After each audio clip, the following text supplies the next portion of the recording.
Welcome, everybody. This is your man Cam, and we are here with the quick Blurred Lines news. You know what it is? Me and D talk about the latest happenings of what's going on. And D, how you doing? How you doing?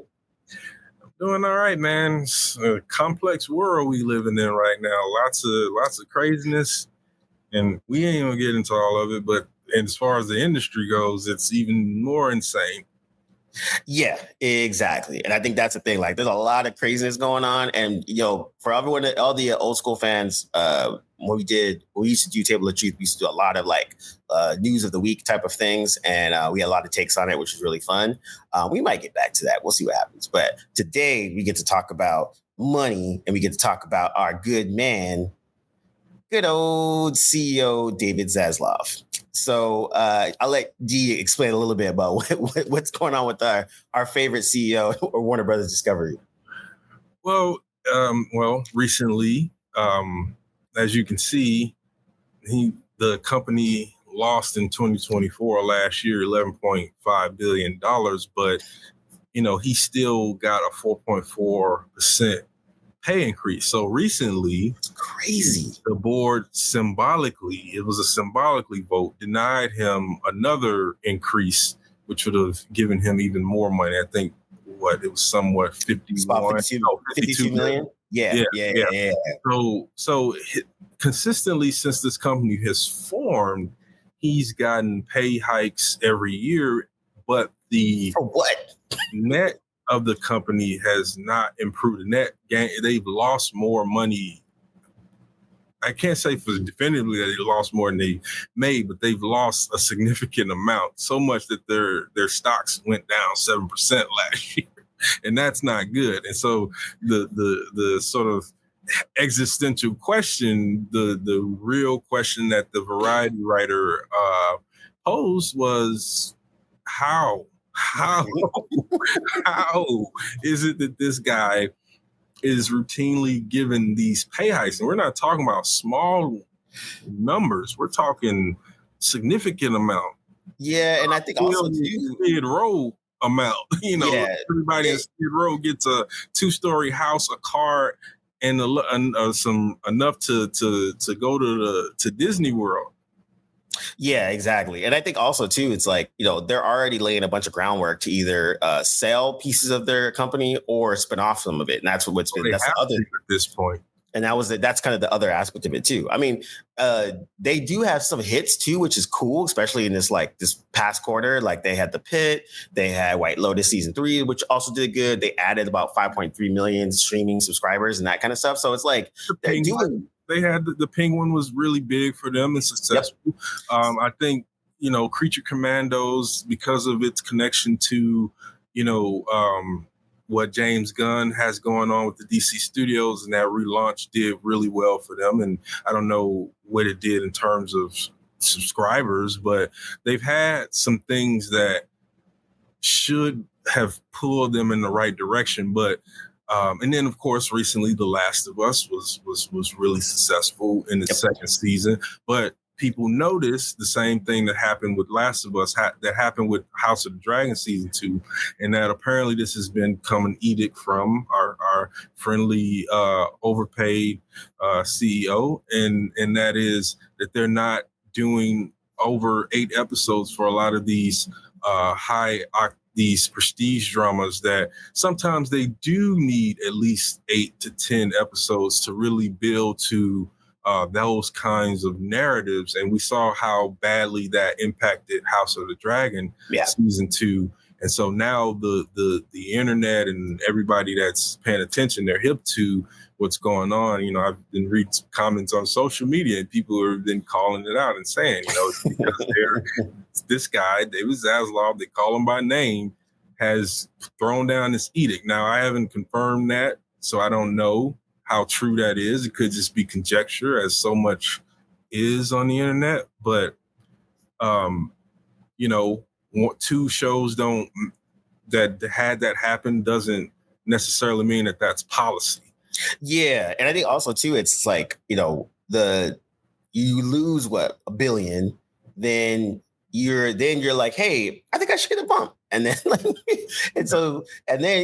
rightfully so, the board, and it's non-binding, so it's more like, nah, we ain't giving you more money. But I think also it's one of those things where like you're not reading the room either, right? Like you're giving a bunch of money to your executives, but then your company is having layoffs, there's restructuring, there's uncertainty of your future. So again, sell off assets and not stuff that you sell off. We're talking CNN and things that should be giant revenue streams for any media conglomerate.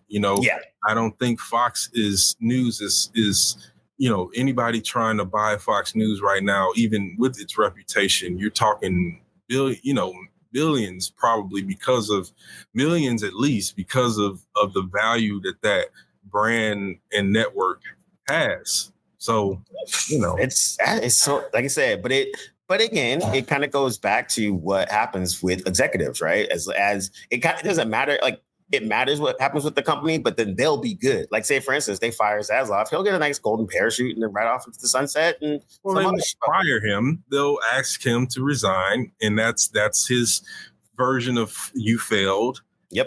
But then there's no scenario that doesn't work in his favor right now. Yeah. The only problem is, where does that leave this company that has been created, and all of the millions, hundreds of thousands, millions of people who work for or with that company? It's got to be chaos behind the scenes. Anytime you can't settle or understand, like, my job is secure for more than 6 months at a time, that's got to be stressful for those people that are working. And I think that's going to be the most interesting part, because like you said, you were talking about earlier, we have Superman coming up, which is going to be probably the biggest movie this year, which will drive, and it'll be interesting to see. And we don't think it's going to flop, but it'll have that. It has a tinge that it could.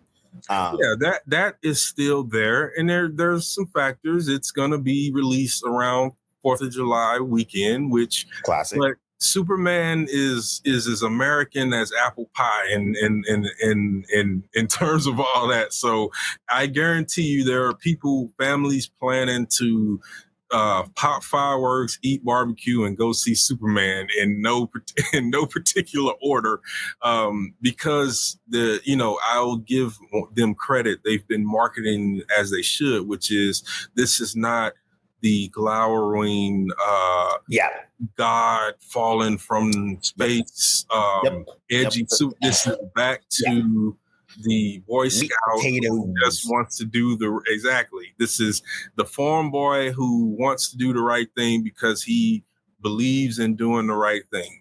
I'm falling asleep already. Just explaining it. Yeah, exactly. It'll be, like I said, it's probably is needed for what they're trying to do. So that's cool. But I know for me, I'm gonna be like, I'm gonna watch it because I do like Gunn. I like the choices he's doing. It's gonna be interesting. But because I was never a Superman person. This is really what it comes down to. Neither, my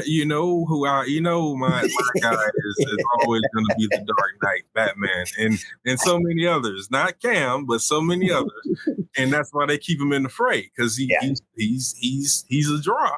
And so it's true. Superman was good, but we'll see. Yeah, we'll see. We'll definitely see. The other major news that we were talking about before too was our man Filoni might get a little job upgrade, or possibly, I should say. It's more than likely going to be him, but you never know. They could go take a left. But I think so now that Kathleen Kennedy is finally done with her reign of terror, with her reign, they're now looking at the next people who's going to pick it up, and it's either going to be Filoni or it's going to be was it Carrie Beck? I think it is. I believe so. Yeah, Carrie Beck. People say that about Kathleen, about her, Kathleen Kennedy, but yet wasn't Rogue One under her watch? Yep, that's the shining jewel. That's the one thing I will always give her. Every time someone talks bad about her, I'm like, yo, she helped greenlit and bankrolled Rogue One. So not like whatever you want to talk about, she still did that, and that's probably the best Star Wars movie that's happened. And all the other shows were under her watch, so the good and the bad. So I think it's unfair to rake her over the coals. I've been hearing that for the years, and I'm just like, but the problem isn't where the money is being spent. The problem is how the creative is going. Like exactly. That was always the issue. And I think that's the thing too, where it's like, as we saw it too, like there is, even in the bad shows, quote unquote, there were still glimpses of things that could have been cool, right? Yeah. Like Acolyte was horrible, but the 17 minutes out of the whole season that was good was amazing. And so the same thing with even like Obi-Wan. Do we need it? Nope.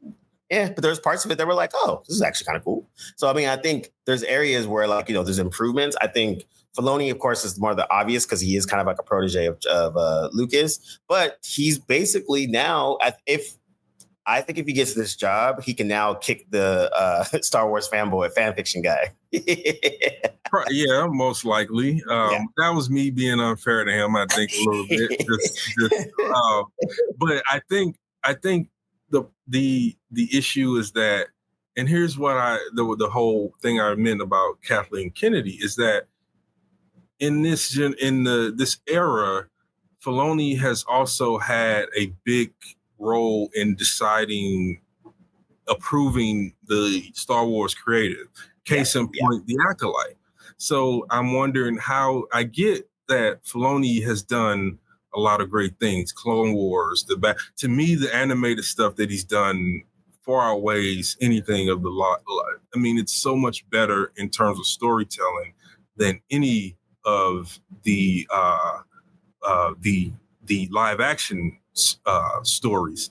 But I don't get why, he gets a pass, but Kathleen Kennedy is raked over the coals. Like it seems like, that's I'm sitting rhetorically, I'm saying that, but it just seems to me that was a partnership, or at least they were a part of the same contingency. So he's got his strong ones a lot more, that we celebrate him for. But she was there along the way, most of that time. Exactly. Even and Carrie Beck as well. She's had a production. So like all three of them are essentially the same team that did all of these, the good and the bad. And you're right, because Kennedy was the top. She was the one that got the most. Buck stopped with her, 100%. And that's really what it is. It's just the buck stops with her. Yeah. But I think it should be a partnership between those two. I don't think that role should be just one. I kind of agree. I think so too. Like, I mean, if they're smart, maybe they just do both. Kind of like what they did with Gunn and what's his name over at DC. Yeah. Like just let both of them do it. They can, apply to their strengths. I think Filoni will help on the creative end of things. I think Carrie Beck will make sure the production stuff, because we were talking about they've been doing. Like, this is to let them do what they continue to do. Just 100%. Role, give them the pay upgrade, and everybody's reporting to them. But she writes the checks, he approves the scripts or whatever it is. Exactly, and I think that at least that little partnership could actually work better for the fans in general, and so then we can get more Andors and less Acolyte. Essentially, that's if things work out the right way, and possibly a second shot with Acolyte. I mean, I wouldn't. You know what? That if they because it's not unknown for things to have an overhaul. Meaning, yes, season 1 they pull some things from that, but then they go a different direction and move from there. I'm okay with that, because I don't think that it got a fair shot. But at the end of the day, it wasn't very good, and you have to reconcile with that. Yeah, and I think I'm still going to finish Skeleton Crew, do one-man review of it. I watched the first 3 episodes. It's Goonies in space, and that's exactly what they're going for. It's actually fun, and they did a good job for kids and that kind of a thing. I'm actually surprised. I should check my nieces. Yeah, I want to check if my nieces watched it or not. But yeah, it's fun. But I think if that would have came out before Acolyte, I think people would have had more of a positive reception to that, because I think they were so soured after the Acolyte, and that time Skeleton Crew, people just didn't care at that point. And even Acolyte came at the end of a Boba Fett, a lukewarm Ahsoka, like what we were expect a kind of Mandalorian season 3, so there was a lot of kind of like, it wasn't going upward, it was just kind of edging down. Even Kenobi, as much as people like to praise it, Yeah, it's yeah, exactly. Like, and I think that's the thing where out of all of those, the Acolyte had the most promise. The execution was horrible, but I think like there's parts in there where like, yeah, we could have been fun to watch a mini Sith and his apprentice go off and do some evil shit. That'd have been fun. Like, let's see what happens, But yeah, I think it'll be interesting to see how it all plays out. I'm going to be. I hope and that they figure it out and then we can get back to stuff because again this franchise ain't going nowhere, right? We're gonna get a bunch of shit that we didn't ask for and they're just gonna keep doing it. So if that's the case, it's gonna be hopefully it could be in a way that is still enjoyable for the rest of us to enjoy it, And as George said back in like I think it was with Jon Stewart. He was on Jon Stewart. I think it was just promoting like Red Tails, by the way, which I actually rewatched recently. Horrible movie, but in a good way. it's like, hey, black actors, you guys just want a job, just want to hang out. It's like script's not that great, action is amazing, and CG is great, but like it's just bad. But anyways, but when he was doing press for that movie, John asked him, my favorite, so probably one of my favorite lines from, and he told his son that he was going to interview George on his show. And his son was like, oh my God, he's my favorite Star Wars movie is Phantom Menace. And then John tells his son, no, it's not. And then George starts laughing. And he's like, the interesting part that everyone forgets is there's so many different generations of Star Wars fans. So you have people that watched it in the 70s, people that got to rewatch it in the 80s, and people that rewatched it in the 90s.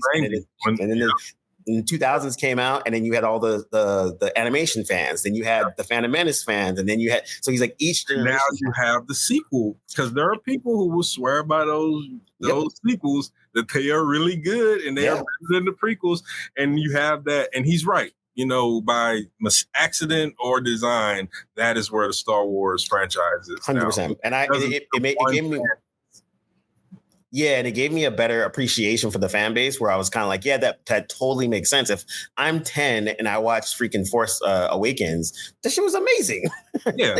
You love Kylo Ren and like all of that. All of it. All that stuff. And you have an appreciation for the legacy characters. I mean, especially if you're that young, you're not thinking about the things that we sometimes think about, which is the story structure, the production and all that stuff. And so Absolutely. You building new generations of new fans. Smart. I love the prequels because I saw them when I was really young, and so that was when I was getting into Star Wars. But even as an adult, I'll admit they're not great movies, but I still love them. It's nostalgia, yeah. Darth Maul brings out his double lightsaber. It was like, oh man, Kylo in that theater. Come on. Kylo Ren stops the blaster. It's like same thing. So I think it's going to be one of those things where, again, the corporate machine is going to be the corporate machine. This is what it is. But you're right. The magic for a lot of the younger kids, like there's a kid that probably just watched Skeleton Crew for the first time. That was his first Star Wars thing and probably loves it. And now is a fan for the next 20 years. So I think that's another aspect of it. That will be interesting. The last thing we'll do before we go is you got the chance to check out Predator. Was it Killers of Killers? Killer of Killers, yes. Predator Killer of Killers. It was released. Just dropped on Hulu. Yeah, last week or at the end, Thursday, I believe, of this past week. But anyway, it's fairly new. Hulu, Disney had been promoting it for a while, and I think they wanted it to be sort of the buffer between Prey and this next live action Predator film, Badlands, which I think is coming this year. Or maybe next year. I think it's this year though. But directed also by Dan Trachtenberg. But it was good. I, as a person who, that is a great headline there, AV Club. Predator, Killer of Killers is a gruesome animated battle for the ages. Because it's the animation is good. I'm not like a big animation aficionado. I've said that before on the Blurline review show. But you guys, have opened my eyes to it a lot more. And this had to me, the hallmarks of really all of the good animation storytelling that you guys have described in the past. It had good characters. It had a good setup, a good story. The world building was phenomenal. It was the first time in all of Predator franchise history that the term Yacht-Ja, which is the actual name of the Predator species, was actually used. So really good, solid animated feature, and it really leaves you at a good point that sets you up for that next live action film. So if you are a fan of Predator, even if you don't like anime or animation, check this out because it might change your mind about animation, but it'll definitely be a satisfying Predator watch. Predator. Yeah. Story. And we'll have a longer like actual review of it later, but I definitely wanted to check because like I said, we've brought you along on the animation journey, and you've come a long way. You come a long way, sir. Yeah. Next is me liking horror movies. We'll see. That'll be my journey. Well, that's a little different because there's less of those that are actually good, and so you have to kind of pick those. Those are one in every generation. Whereas anime, you get a good one of those quite often because there's a lot of people out there really doing some great work, some great stuff with animated storytelling. Yeah, exactly. But yeah, man, that's it for us. We'll see you guys later. We'll talk about some more things too. Predator review will definitely come around, and also like always, like, subscribes, all the things. I got to get better at reminding people that we have all of these things. But yeah, man. Other than that, we out. Yo, peace. Peace.